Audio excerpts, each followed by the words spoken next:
কোরআনের কথা বললেই মনে হয় এটা ঐশী বাণী। কার বাণী?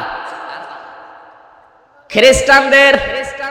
ওরা ঈশ্বর বলে যাকে ডাকে, ওনারা যার কিতাব পেয়েছেন, আমরা যাকে আল্লাহ বলে জানি তার নাম ইনজিল। নাম কি? জিজ্ঞাসা করলে পৃথিবীর যে কোনো মানুষের কাছে আসমানি গ্রন্থের নাম বলেন, প্রথমে আমি যতগুলো দেশ ঘুরেছি, আমি খ্রিস্টান, ইহুদি, বৌদ্ধ, মুশরিক অনেকগুলো জাতির সাথে মিশে দেখলাম ওরা সব আসমানি গ্রন্থের ঐশী বাণীর নাম বললেই কোরআনের নাম বলে।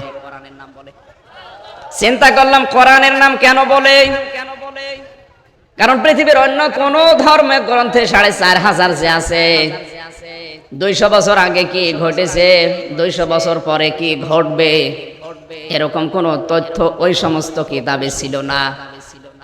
সমসাময়িক বাস্তবে কি ঘটছে, ওই সময়ের কিছু কথা তাদের কিতাবের ভেতরে আছে। ২০০ বছর পরে কি হবে পৃথিবীর কোন কিতাবে আপনি পাবেন না। কোরআনে কারিম আল্লাহ এমন ভাবে বানিয়েছেন, ২০০ বছর না, কিয়ামত পর্যন্ত কি হবে সেই কথা আল্লাহ কোরআনে দিয়ে দিয়েছে। এই যে ভিডিও চলছে, ভিডিও ক্যামেরা কোরআনে কারিম থেকে আবিষ্কার। ফামাই ইয়ামাল মিসকালা যাররাতিন খায়রান ইয়ারা ওয়া মান ইয়ামাল মিসকালা যাররাতিন শাররান ইয়ারা।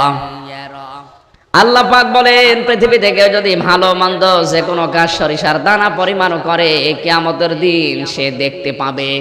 কি হবে? জবাব দেন। এখানে ইয়ারা শব্দের শাব্দিক অর্থ এই চোখ দিয়ে দেখা। অথচ আমরা কোরআনে আয়াতের ব্যাখ্যা যারা ৫০০ বছর, ৭০০ বছর, ১০০০ বছর আগে লিখেছে, ওনারা কিন্তু দেখা শব্দ দেয়নি। কারণ একটা জিনিস অতীত হয়ে যাওয়ার পরে ওটা আবার দেখা যায়, ওই জ্ঞানী মানুষের ছিল না।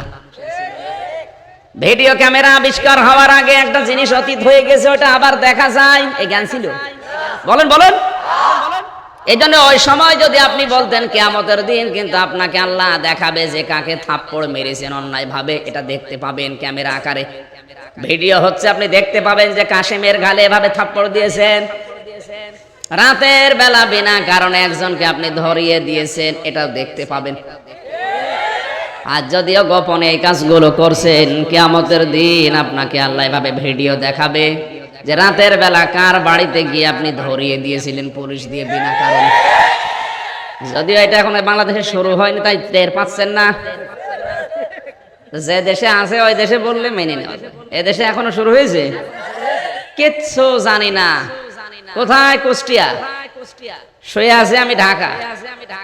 ঘুম থেকে উঠে দেখছি জেলখানায়। কি গো? বলছে তুই মূর্তি ভেঙেছিস।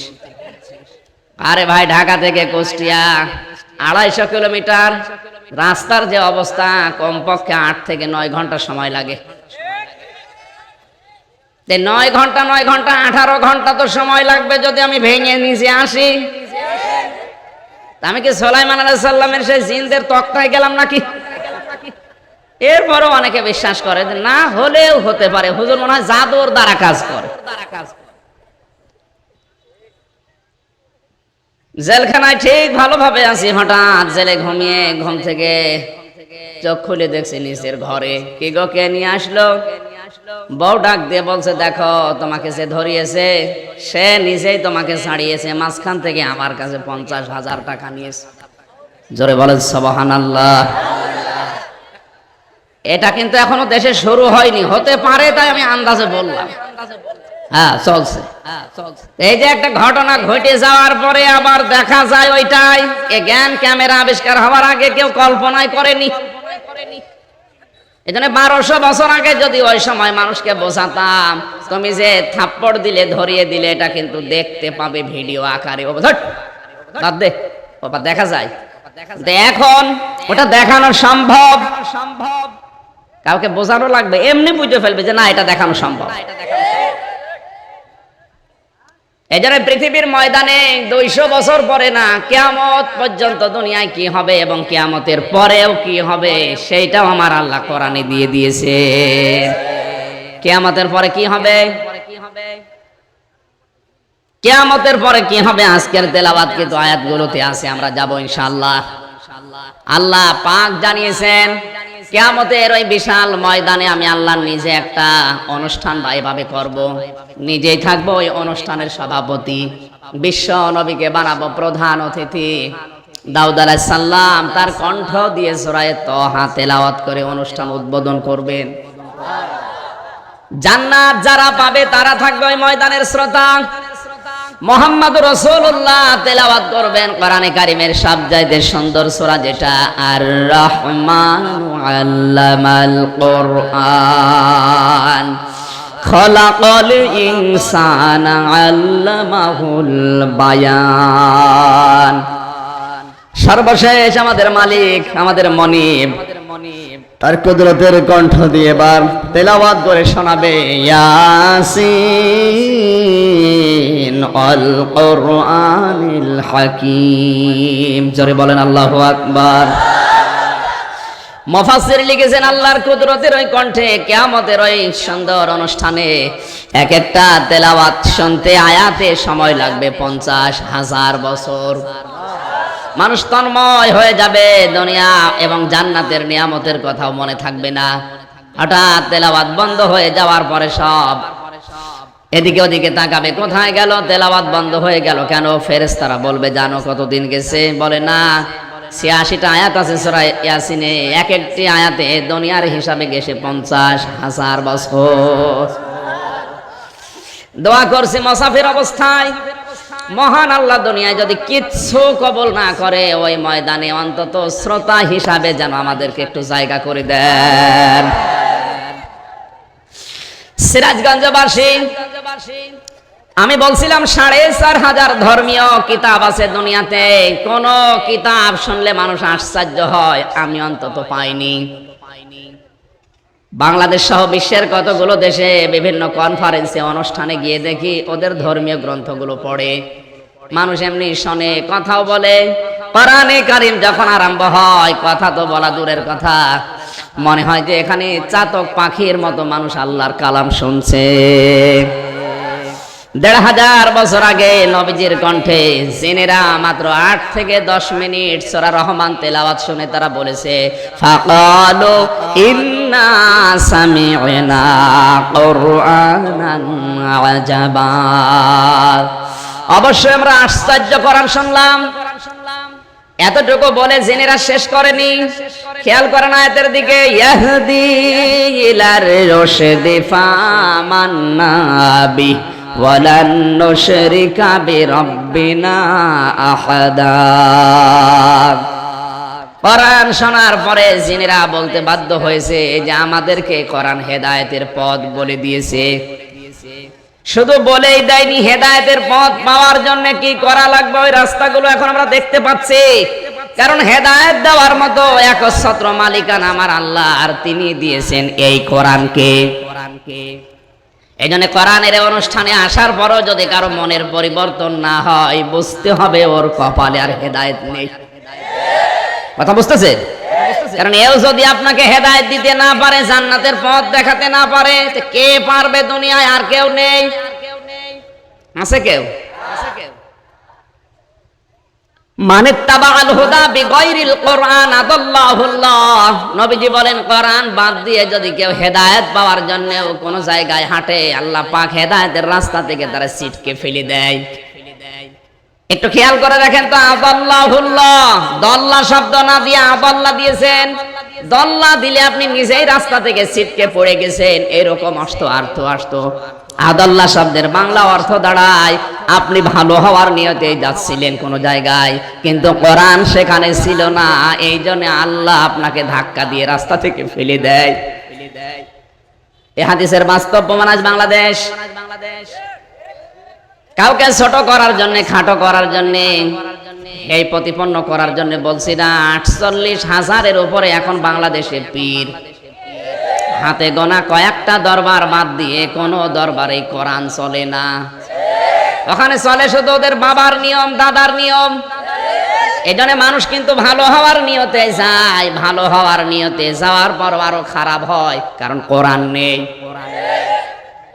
আমার কুষ্টিয়ার লালনের মাজারে যারা যায় খারাপ নিয়তে যায় না, ভালো নিয়তে যাচ্ছে, কিন্তু ওখানে কোরআনের কোনো নিয়ম নীতি চলে না।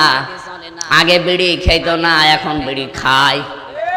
আগে গাঁজা খাইতো না, এখন খায়। তার মানে ভালো হয়েছে না খারাপ হয়েছে? এই খারাপ বানাইলো কে? অবশ্য শয়তান। আদাল্লাহ শব্দের শাব্দিক অর্থ হচ্ছে আমার আল্লাহ নিজে আপনাকে খারাপ বানাবে। কারণ আপনি গেলেন কেন যেখানে কোরআন নেই? কথা বুঝতেছেন? আদাল্লাহ ইউবিল্লু বাবে ফাল থেকে এসেছে, রুবাই মুতাআদ্দি, এটা দল্লা নে আদাল্লাহ। আল্লাহ নিজে আপনাকে খারাপ বানাবে। কেন খারাপ বানাবে?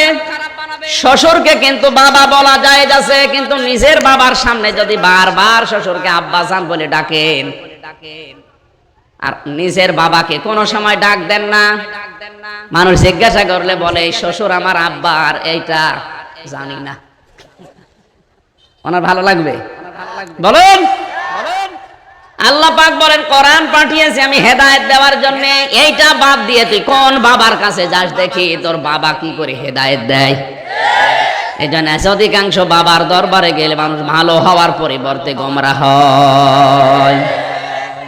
আজকের এই শহর এলাকায় এই দ্বিতীয় ভোলা, ভোলা না এটা, ভোলার মতো, এই দ্বিতীয় ভোলাতে আহ্বান জানাচ্ছি, সিদ্ধান্ত নেওয়া লাগবে ওই জিনদের মতো। ওরা বলছে কোরআন এমন ভাবে শুনেছে 8-10 মিনিটেই কোরআন আমাদেরকে হেদায়েতের পথ বলে দিয়েছে।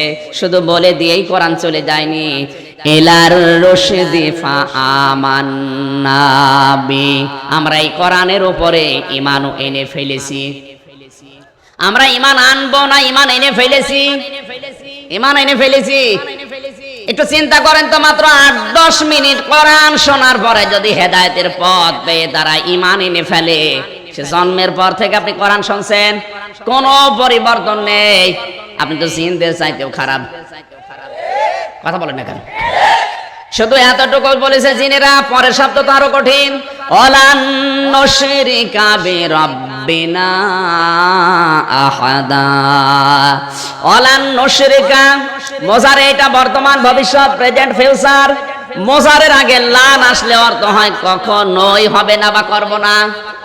মাত্র 10 মিনিট কোরআন শুনে যদি জিনেরা এত বড় সিদ্ধান্ত নিতে পারে, যার উপরে ঈমান এনেছি ওই আল্লাহর উপরে কোনোদিন আর শরীক করব না, মাত্র 8-10 মিনিটে এত পরিবর্তন জিনদের। আর এই 50 বছর তুমি বসে বসে মিয়া কোরআন শোনো, তোমার জীবনে কোনো পরিবর্তন নেই, বাবার মতো মন নেই। সিরাজগঞ্জবাসী কান খাড়া করে শোনেন, আপনার যদি মন না থাকে ভালো হওয়ার, হেদায়েত পাওয়ার, আপনাকে আল্লাহ জোর করে হেদায়েত দিয়ে জান্নাতে নেবে, আল্লাহর অত দায় পড়ে নাই। কি আপনি জান্নাতে গেলে আল্লাহর ক্ষমতা আরো বাড়বে, আর আপনি জাহান্নামে গেলে আল্লাহর ক্ষমতা কমে যাবে। আপনি কোথায় যাবেন ওটা দরকার নেই, যেখানে যাবেন যান, কিন্তু কোরআন যেখানে নেই ওখানে গেলে আপনাকে আল্লাহ ধাক্কা দিয়ে হেদায়েতের পথ থেকে ছিটকে ফেলে দেবে। এটা মনে রাখা লাগবে, এটা হাদিস। আজকে এই মুহূর্তে সামিয়ানার নিচে যারা আছেন, সিদ্ধান্ত নিয়ে ফেলেন জিনদের মতো যে জীবনে যেখানে কোরআন নেই ওই দরবার, ওই দল যদি আমার বাবাও প্রতিষ্ঠাতা হয়, আমি ওই দলে আর নেই। কারা কারা রাজি আছেন দেখি, লিল্লাহে তাকবীর।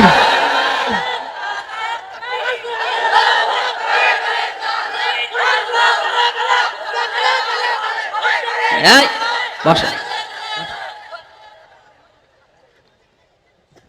আন্দাজে আবেগে হাত তোলো। যা বললাম এ কথা যদি ঠিক রাখতে পারে, তো এই দেশে ইসলাম ছাড়া আর কিছু চলার কথা। হাত তুললেন কোন কারণে? আবেগে হাত তুললে হবে না, বিবেক দিয়ে কাজ করা লাগবে। আবেগে হাত তুললে বলতে অনেকে ঠ্যাং তুলে ফেলে, আর এখান থেকে চলে গেলে যা না, এরকম মাহফিল দরকার নেই। আমরা আধা ঘন্টা কথা শুনবো, কিন্তু কোরআন যেখানে নেই ওখানে আমি যাব না। সিদ্ধান্ত নিয়ে আমি হাত তুলেছি, যেন আপনি ঠিক রাখতে পারেন কথাটা। এখন থেকে ঠিক রাখা যাবে না। বাংলাদেশে যেই দলে কোরআন নেই, কোরআনের কর্মসূচি নেই, আমি ওখানে যদি থাকিও চলে আসবো, নাই কিন্তু হেদায়েত পাওয়া সম্ভব না। সত্যি আপনি ঠিক বলছেন না? চামড়ার মুখ তো খালি বেরিয়ে যায়। সাহাবায়ে কেরাম আল্লাহর দরবারে কবুল হয়েছিলেন 7টা কারণে। তার 1 নাম্বার কারণ ছিল ওনারা মুখ দিয়ে যেটা বলতেন ওইটা ওনাদের মনের কথা। আর আমরা মুখ দিয়ে যেটা বলি এটা মুখের কথা, মনে আরেকটা আছে। এই জন্য আমরা আল্লাহর দরবারে কবুল হতে পারি না। কথা বলেন ঠিক কিনা? সিরাজগঞ্জবাসী সাহাবায়ে কেরামের প্রতি আল্লাহ রাজি হয়ে যদি রাদিয়াল্লাহু আনহুম নাজিল করে, তা আমাদের জন্য অন্তত কিছু দেখানো দরকার। কিছুই দেখাই না, কারণ আমাদের মুখের কথার সাথে মনের কথার কোনো মিল বলেন নেই। যে তার প্রমাণ আমি নিজে দেখেছি কাবা শরীফে। কাবার গিলাফ ধরে একজন হাজী সাহেব কাঁদছে, এরকম মুরব্বী, বলছে আল্লাহ তুমি আমারে তুলে নাও। তুলে নাও মানে বাড়ি কোথায় আপনার? বাংলাদেশে। বাংলাদেশে কোথায়? নোয়াখালী। একেবারে জায়গা মতো। তা ওবায়দুল কাদেরের এলাকায় কোম্পানিগঞ্জ। বললাম কি? বলছে আমি মরবো। মরবেন মানে? এই দেশে কাবা শরীফ আছে আর আমার দেশে কিছু নেই। এখানে মরলেই নাকি জান্নাত পাওয়া যায়। আল্লাহ তুমি আমারে তাড়াতাড়ি তুলে নাও, আমি আর দেশে যাব না। বললাম দাদা কাবার গিলাফ ধরে দোয়া করলে কিন্তু কবুল হয়ে যায়। হাত ধরে নিয়ে গেলাম যেখানে হোটেল থাকি ওই জায়গায়, নিয়ে নাস্তা দিলাম। হঠাৎ দেখি বাইরে ঝড় উঠেছে, মরুভূমির ঝড়। বললাম দাদা আপনার দোয়া কবুল হয়ে গেছে। কেন? আপনি কাবার গিলাফ ধরে দোয়া করলেন যে আপনি মরবেন, দেখেন কি ঝড়, এখন বাইরে যাবেন, মরবেন, আপনার দোয়া কবুল হয়ে গেছে, আপনি প্রস্তুতি নেন। আমারে বছর হুজুরের দোয়া তো আমি এবছরের জন্য করিনি, আগামীতে যদি আসি তখন। ওর মুখের কথা আর মনের কথা এক। কি সিটার। হ্যাঁ, তারপরের বছরে গেলাম কোম্পানিগঞ্জে, ওই মুরব্বী এসে বলছে হুজুর আসসালামু আলাইকুম। কি দাদা মরেননি? না, আগামীতে যদি যায়, তার মানে ও যাবে। কাবার গিলাফ ধরে যা বলেছিল ওটা কি ওর মুখের কথা না মনের কথা? বলেন। কাবা শরীফে যে মানুষ 2 নাম্বারই করে। আপনি কিন্তু আল্লাহ শব্দের ব্যাখ্যা শুনে বুঝে চিন্তা ভাবনা করে হাত তুলেছেন। এরপরেও যদি আপনি নিজের কথাটা নিজে না রাখেন, তাহলে বুঝতে হবে আপনার মুখের কথার সাথে মনের কথার কোনো মিল নেই। আপনি ওই হাজী সাহেবের ভাইরা ভাই না মানে আশা করছে কথা যারা দিলেন অন্তত তারা ঠিক রাখেন, অন্য যারা হাত তোলেনি তাদের কথা বাদ। যারা হাত তোলেনি ওরা খুশি যে কাজ হয়েছে, হাত তো তোলেনি। অর্থাৎ হাত না তুলে থাকে ওকে আমার আল্লাহ নিজে হেদায়েতের রাস্তা থেকে ছিটকে ফেলে দেবে। কথা বুঝতেছেন? আমি আবার বলছি, কোরআন শুধু পড়লে শুনলে বুঝলে লিখলেও আপনি হেদায়েত পেয়ে জান্নাত যাবেন এমন কোন কথা আল্লাহ কোরআনে দেয়নি। এই জন্য আমরা গিরিশচন্দ্র সেনের জীবনী দেখেছি, ও কোরআন পড়েছে, বুঝেছে, লিখেছে, এরপরেও কোরআন থেকে হেদায়েত পায়নি, ওর মন ছিল না। এই যে নরসিংদী শিবপুরে বাড়ি বেটার পুরা কোরআন শরীফের বঙ্গ অনুবাদ শুধু না, ও তাফসির পর্যন্ত লিখেছে। তাফসির যারা লেখে অবশ্যই তাদের যোগ্যতা কোরআনের উপরে আমাদের চাইতেও বেশি। কথা বলেন না কেন? কোরআনের প্রতিটি শব্দের অর্থ তার আয়ত্তে থাকা লাগবে, তার একটা শব্দের একটা না অধিক অর্থ তার জানা থাকা লাগবে। এদিকে খেয়াল করেন, আজকের সভাপতি উনি আলেম নাকি? উনি সহ যত বড় বড় হুজুর দেখতে পাচ্ছেন, একজনকে সামনে এসে বলতে বলেন তো যে আমার পুরা কোরআনের অর্থ আয়ত্তে আছে, আমার জানা আছে। কেউ পারবে না, অন্তত এখানে কেউ পারবে না। পারবে? আমারও সম্ভব না, আমি পড়েছিলাম কিন্তু আমার মনে নেই, আমার আবার দেখা লাগবে। সারাটা জীবনই আমার 28 বছরের প্রায় 20 বছরই আমি কোরআনের উপরে লেগে আছি, তারপরও পড়া কোরআন এখনো আমার আয়ত্তে আসেনি। আমি প্রত্যেকটা শব্দের অর্থ পড়েছি কিন্তু ভার্সিটি থাকাকালীন কিন্তু আমার মনে নেই, ভুলে গেছি, আবার স্টাডি করা লাগবে। আর ওই বেটা হিন্দু কি পড়া পড়েছিল কোরআন, যে প্রতিটি শব্দের একাধিক অর্থ তার আয়ত্তে ছিল। তাহলে কোরআন আমার চাইতে সে বেশি পড়েছে। কথা বলে না কেন? আমাদের চাইতে সে কোরআন লিখেছেও বেশি, শুনেছে বেশি, বুঝেছেও বেশি, কিন্তু হেদায়েত পায়নি। মারা যাওয়ার পরে ওকে কবরেও দেয়নি, ওর দাফন কাফনও হয়নি, আগুন দিয়ে পুড়িয়ে ফেলেছে। কি বুঝলেন এখান থেকে? কোরআন শুনলে, পড়লে, বুঝলে, লিখলেই হেদায়েত পাওয়া যাবে না, কোরআন থেকে হেদায়েত নেবার মন থাকা লাগবে। আজকের আলোচনা শুনলে হবে না, আপনাকে এখান থেকে